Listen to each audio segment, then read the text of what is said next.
Hello, today I'm going to teach you how to draw a still life composition. Now I've collected 3 items from around my house.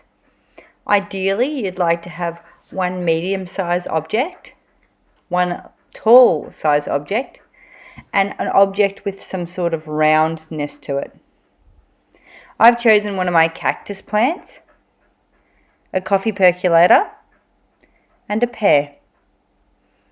Having 3 or 5 objects in a composition often makes the composition look more interesting. Try to avoid having even amounts of objects. For example, 2, 4 or 6 objects. Try for 3 or 5. Today I'm using charcoal on white paper and I'm using a lamp to intensify the light and dark aspects of my composition.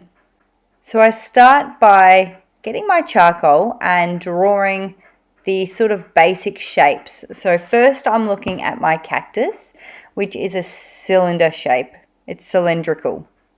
So I start by drawing an ellipse, which is like a very flat oval, and I draw down the parallel vertical lines and curve the base. Now my percolator has a trapezoid type shape. So I start with a bottom trapezium with a curved bottom. I add the inside band and I use a trapezium for the top also. This is just to get the rough outline. I then have a look at my objects again and I continue to draw. So another ellipse at the top, I add in the spout, I add in the lid. As you work from this, I love using charcoal because you can smudge as you go, you can add detail, you can edit, you can erase things, and it just works. It's so easy to deal with. So if you can use charcoal, you're welcome to use pencils or chalk or crayons, anything you're having around the house. But I find when we tone off our composition and add tone and structure to it, I find having charcoal makes it 1,000 times easier.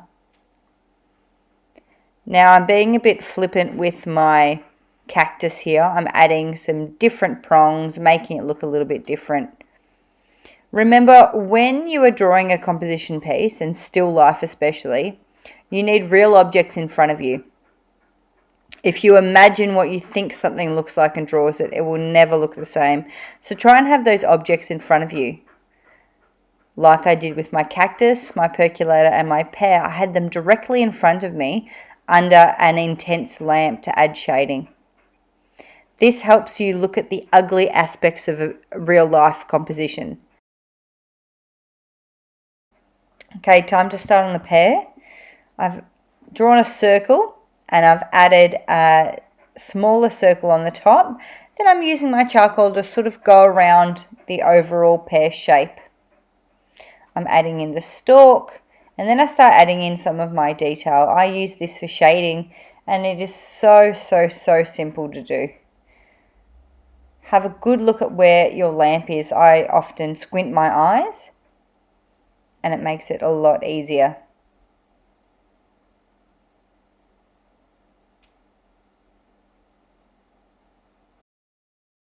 My light source is coming from the left of my composition, so I add shading and depth to the right hand side of my objects. I frequently look back at my objects to check where the shading is, check where the tone is, and check where I need to highlight.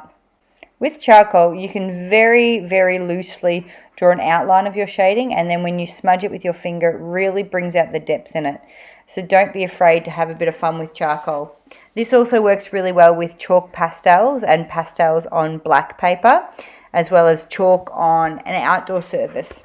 Notice I'm using my finger to smudge down and around my object. So if I would like it to look flat and smooth down a certain way, I tend to flatten down with my finger. If I want it to curve around an object, I move it from the dark shadowed side and I gradually move that depth into the right hand lighter side of the object, so like I would for the cylinder, the candle and my pear.